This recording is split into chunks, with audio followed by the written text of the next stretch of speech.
कल एक मीटिंग में थे हम, और जो उनको बार बार लगातार समझाने की कोशिश कर रहे थे कि साहब ये हो जाएगा, ये कर लेंगे, ये साहब ये हो जाएगा, ये कर लेंगे हम, और उनको समझ नहीं आ रही थी वो बात। वो बार बार ऐसे करती है, नहीं पर ये कैसे होगा, नहीं भरोसा नहीं हो रहा है।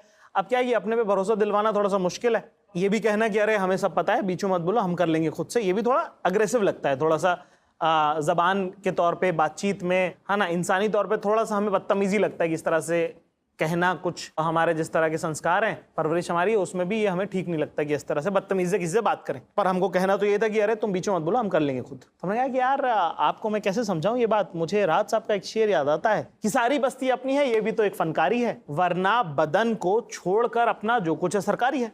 कि भाई सबको अपना मानते हैं, ये तो आर्ट है ना, वरना इस बॉडी के अलावा हमारा है ही क्या। कितनी खूबसूरत बात है कि सारी बस्ती अपनी है, ये भी तो एक फनकारी है, वरना बदन को छोड़कर अपना जो कुछ है सरकारी है। और कश्ती मतलब नाव, और पतवार जो है उसको कहते हैं जिससे खेते हैं, कश्ती को जिससे नाव को चलाते हैं, और कलम मतलब काट देना। इसी शेर के लिए मायने आपको बता दे रहा हूं। तो शेर कहा है कि कश्ती पे आंच आ जाए तो हाथ कलम करवा देना, कि अगर मान लो कि नाव को कुछ हो जाए तो हाथ कटवा देना। यहां तक हम पहुंच गए। एक बार फिर से शेर सुनाता हूं आपको कि सारी बस्ती अपनी है, ये भी तो एक फनकारी है, वरना बदन को छोड़कर अपना जो कुछ है सरकारी है, और कश्ती पे आंच आ जाए तो हाथ कलम करवा देना, अब लाओ पतवार मुझे दे दो, ये मेरी जिम्मेदारी है। जैसे ही हमने उस मीटिंग में ये शेर पढ़ा, उसके बाद सब लोग चुप, और वो समझ गए कि हमारे कहने का मतलब ये था कि I am taking all the responsibility, please shut your mouth. पर इतनी खूबसूरत गजल के साथ जब आप ये बात कहते हैं तो किसी को बुरा नहीं लगता। तो कमाल की कितनी खूबसूरत बात है ना। अल्फाजों का खेल है, जादू है, इंसान हजारों सालों से बात करता आ रहा है, और इसका फायदा हमें उठाना चाहिए। जैसे कि आग किसी ने लगाई थी, पर आज हम चलाते हैं ना उसको, कैसे खाना बनाते हैं, ये करते हैं, वो करते हैं। साइंस की सारी प्रोग्रेशन, हम इंसानी हर चीज का इस्तेमाल करते हैं, तो हम अल्फाजों का इस्तेमाल नहीं करेंगे क्या?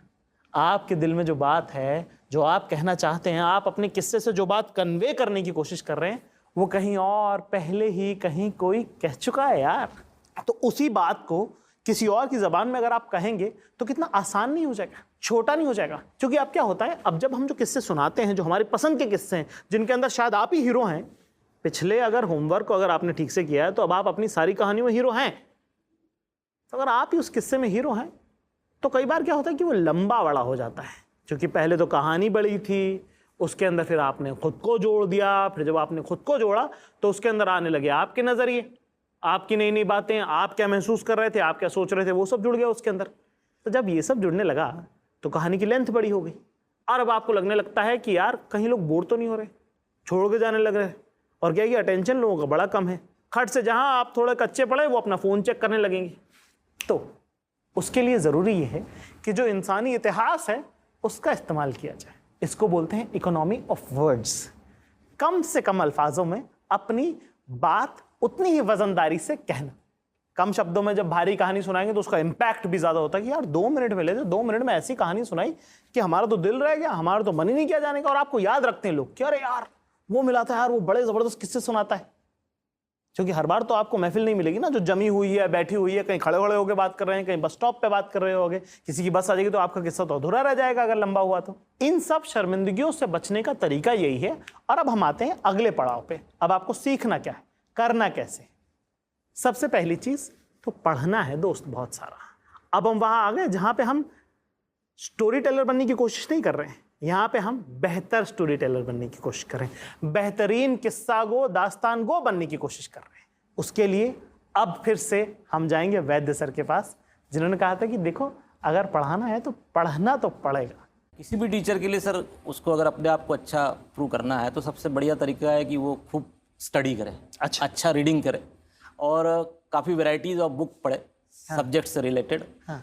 दूसरा ये है कि अपनी टीचिंग को और एनहेंस करने के लिए वो उसमें कुछ इंटरेस्टिंग फैक्ट्स, आपकी स्टोरी, हाँ, पोएम्स के थ्रू पढ़ाए। हाँ। और पोएम्स के थ्रू अगर वो पढ़ाता है तो शायद बच्चे को कंसेप्ट बहुत अच्छे से समझ में आता है। जैसे ज्योमेट्री पढ़ाते समय सर मैं पोएम बच्चों को सुनाता हूँ। बिल्कुल। जिसकी मति अच्छी उसकी ज्यामिति अच्छी। वाह वाह वाह, जिसकी मति अच्छी उसकी ज्योमेट्री। हाँ। जिसमें होता है प्रॉब्लम सॉल्व करने का कीड़ा, हाँ, वो उठाता है ज्यामिति का बीड़ा। बिल्कुल। कभी है ये सिमिलर, हाँ, तो कभी है ये फेमिलियर। हाँ। मजा नहीं आता है, कंसेप्ट नहीं क्लियर।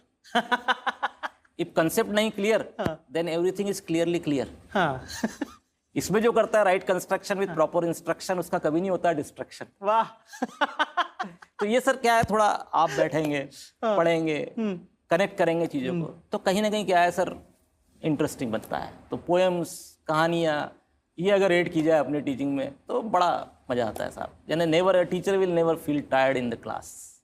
वाह, कभी भी थकावट महसूस नहीं करेगा। तो यहाँ पे ह्यूमन हिस्ट्री का इस्तेमाल करते हुए जो साइंस के लोग ऑलरेडी करते हैं, जो ज़माने भर की सीख हमने आज तक किस्सों से ली है, वो हम अपनी कहानियों में क्यों नहीं लेंगे? तो पढ़ना ज़रूरी है। किसी और की कितनी खूबसूरत बात है कि जो आपके मन में बात है वो ऑलरेडी किसी ने पहले कह रखी है, और छोटे और कंसाइज तरीके से, बिल्कुल बारीक अल्फाजों में, एकदम डिटेल में। जैसे कि एक शेर है साहब कि कभी खुद पे कभी हालात पे रोना आया, बात निकली तो हर एक बात पे रोना आया, और हम तो समझे थे कि हम भूल गए हैं उनको, फिर है दोस्त आज किस बात पे रोना आया।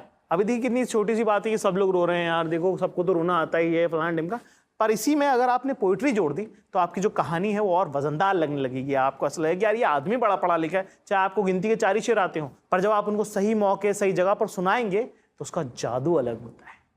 यही जादू तो बताने आया था मैं आपको। और भी 2-3 चीजें हैं जिनके बारे में मुझे आपसे बात करनी है। कि सबसे पहले तो आपको पता होना चाहिए आपका किस्सा है कितना लंबा भाई, तो उनको टाइम करें आप, ठीक है। बोल के देख लें, फोन में रिकॉर्ड कर लें कि यार एक बार पता है मैं शाम को निकला तो ये हुआ, फलाना हुआ, ढिमका हुआ, ये हुआ, उसके बाद ये गया, वहां गया, वहां गया, वहां गया, वहां गया, वहां गया, ऐसे ऐसे हुआ था, ये मैंने समझा, ये मैंने देखा, तो आपको लगेगा 14 मिनट है। उसके बाद आप वो पार्ट्स आइडेंटिफाई करें जो बदले जा सकते हैं, जो आपने रिसेंटली किताब पढ़ी है, कहीं कोई शेर सुना है, किसी को बोलते हुए कुछ सुना है, आजकल तो इंटरनेट पे इतना सारा मटेरियल अवेलेबल है, उसको उस बात से रिप्लेस करेंगे।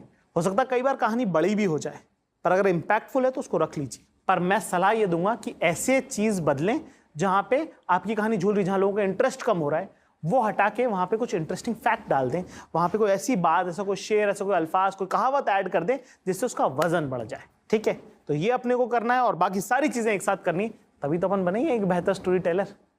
तब तक आप ये रियाज करें, और देखिए रियाज से भागना नहीं है, क्योंकि आप बेहतर तो हो गए हैं पर बेहतरीन होने से बस थोड़ा सा दूर हैं। इसलिए मेरे साथ बने रहिएगा, इसलिए नहीं कि आपको किस्सा को बनना है, इसलिए नहीं कि आपको दास्तान को बनना है, इसलिए नहीं कि आपको एक बेटर स्टोरी टेलर बनना है, स्टेज पर खड़े होकर परफॉर्म करना है।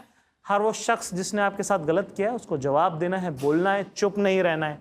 उसी की तो तैयारी कर रहे हैं जो मैंने की है, आपसे करा रहा हूं मैं।